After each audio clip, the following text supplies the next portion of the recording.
Cette deuxième année au jardin touche tout doucement à sa fin. Elle aura à nouveau été riche en récoltes et en apprentissages.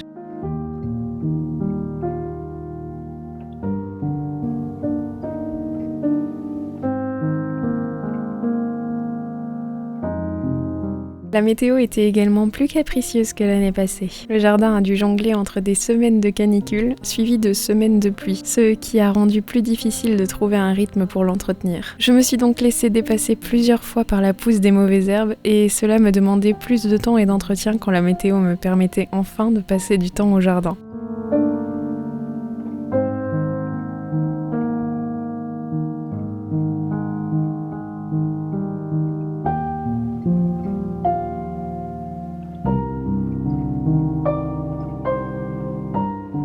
Mais j'ai aussi réalisé à quel point la nature est bien faite et que mon potager s'en sortait tout de même très bien sans ma présence au quotidien. Bien que certains plants n'aient pas survécu, comme les carottes que j'avais semées qui ont été dévorées par les limaces à peine les premières feuilles sorties, ou les concombres qui ont subi le même sort que ceux de l'année passée et qui ont commencé à mourir sans que je comprenne vraiment pourquoi. J'ai tout de même pu faire de belles récoltes et conserver certains légumes pour l'hiver. J'ai récolté au moins 3 à 4 kilos de haricots et j'ai pu en congeler une partie pour plus tard. La récolte des courgettes a elle aussi été abondante et je devrais en avoir suffisamment pour l'hiver également. Et ma plus grande fierté de cette année, ce sont mes tomates. J'en ai récolté beaucoup malgré mon plus grand prédateur, mon ours, qui aime les voler avant que je ne puisse les récolter. Et j'ai pu me régaler avec de délicieuses salades et bruschetta en tout genre. Et quand on a goûté aux tomates du jardin, je vous avoue que c'est compliqué de revenir à celles qu'on peut trouver dans le commerce. À mon grand regret, je ne suis pas une grande fan de tomates cuites. Je ne sais donc pas comment les conserver pour l'hiver, donc on en profite autant qu'on peut cet été en mangeant des tomates chaque semaine.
J'avais encore quelques projets pour le jardin et je voulais prendre le temps de les réaliser avant l'arrivée de l'automne. J'ai donc sorti mes pinceaux et la peinture achetée quelques mois auparavant et j'ai commencé à peindre le mur qui sépare la terrasse de la partie poulailler.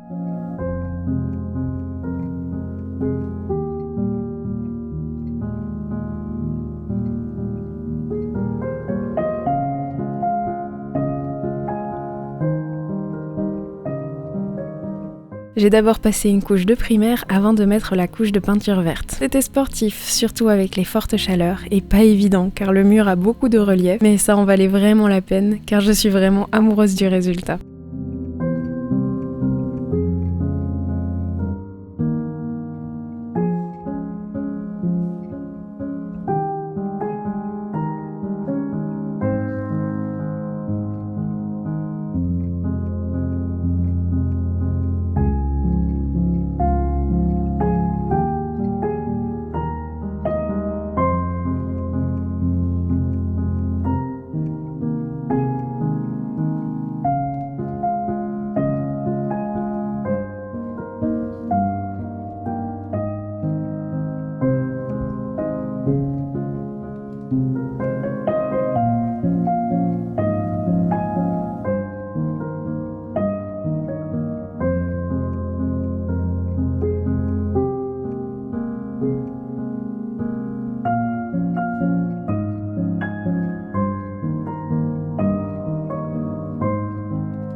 J'avais également envie de mettre la même teinte que sur mes bacs potagers sur la porte qui mène à l'espace poulailler, histoire d'harmoniser tout ça.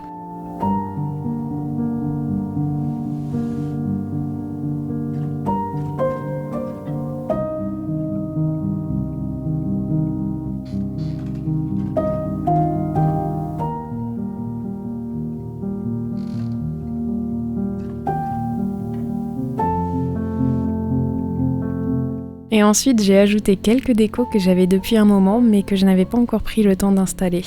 Et je trouve que ça vaut la peine de pouvoir en profiter, même si c'est pour quelques semaines.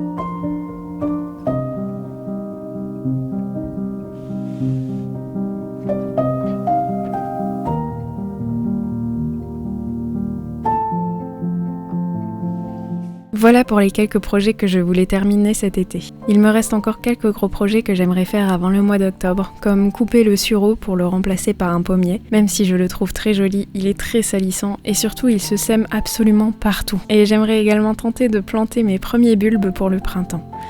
J'espère pouvoir vous emmener avec moi dans une prochaine vidéo pour faire tout ça. Et en attendant la prochaine vidéo, moi je vous dis à très bientôt et je vous fais une tonne de bisous.